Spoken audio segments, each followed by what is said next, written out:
Welcome back to Fishing the Ocean State outside Quaker Lane Bait and Tackle here in North Kingstown. As we said, very centrally located, not too far from the Wood River. Good place to catch trout on flies. A little difficult though sometimes in the dog days of August. Well, Captain Bob Hines gives us some tips to try to improve the odds. See, what we want to do is we want to hopefully see some fish coming up. Very similar to, like, you see the stripers come up, but this time of the year there's not a whole lot of prolific hatches. The month of August, it's mostly like terrestrials, like ants and grasshoppers or inchworms. Ants and stuff, terrestrials, drop off the trees, fall into the water, and that's when you'll see some of the fish come up and take them. But this is a pretty good stretch right through here. You got this bend in the river, and it gets pretty deep right there. Sometimes that'll hold a few fish, and then down below we got this nice run, which is deep to that opposite side undercut bank. It'd be nice though if we see some fish working on the surface. But I'm going to rig up the floating line with a little ant or a beetle, and we'll throw that for a while and see what happens. What happens is they'll develop a feeding lane, and they're not going to move if they don't have to, because why would they expel energy needlessly? And that's what happens. They get the natural insects funneled down to them. They'll just lay in one area, and that's what's kind of cool about if you had a real good hatch going on. When the insects start to emerge and hatch out, they actually step out of their little nymphal shuck, and what happens, the trout start feeding on the surface.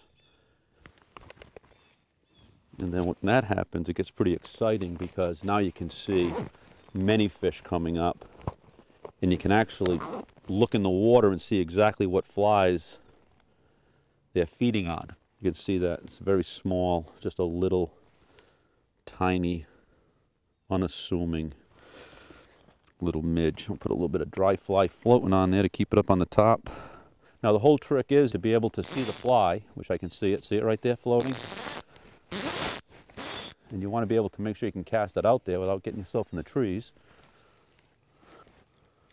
It's not dragging at all. What I mean by drag is, you'll see the fly, if you cast it out and it doesn't drift natural with the speed of the current, the fish will never touch it.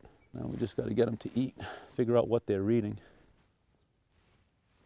Let's see if we can see any bugs in the water. That's the other thing that you should always check too. If you look down, sometimes the bugs will drift towards you, and you can see, but there really isn't much.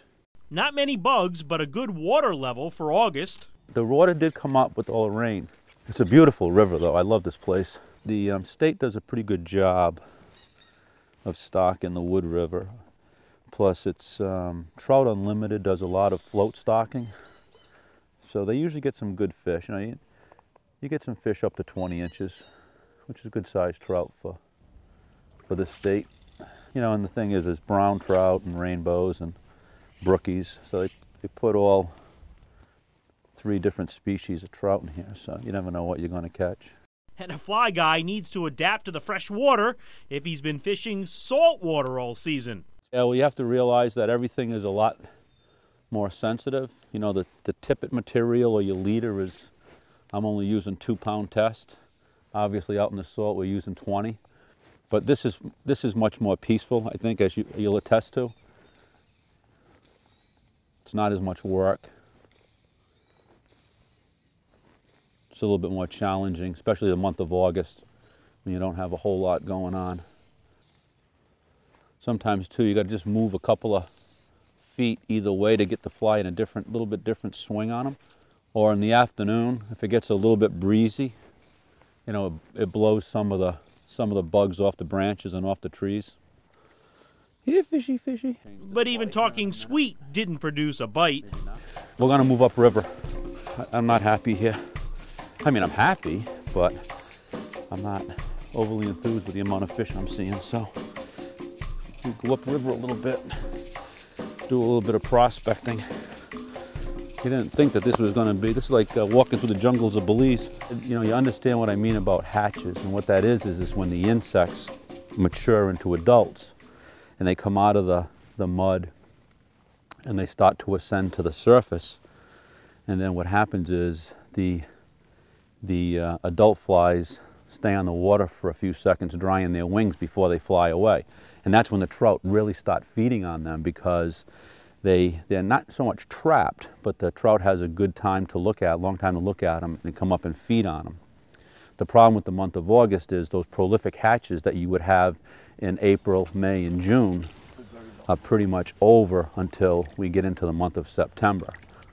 So we got to be a little patient here to see. Hopefully a few fish come up. If not, we're going to have to fish subsurface a little bit to see if we can find a couple. I'm going to wade my way out on this little gravel bar, and you know, you don't want to wade out too quickly because there could be fish laying in close and you don't want to spook those fish. So I'll step out a little bit, make some casts, let the fly swing, work my way right down that opposite bank.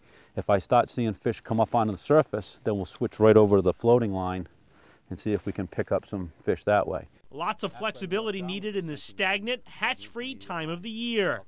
So this is the summer doldrums. You know, the saltwater fishing's a little slow right now. Freshwater fishing's a little slow right now. Hopefully in a couple of weeks everything will open up pretty good. But if I was a betting man, there's definitely got to be a fish here. And Captain Hines was right. There's a fish.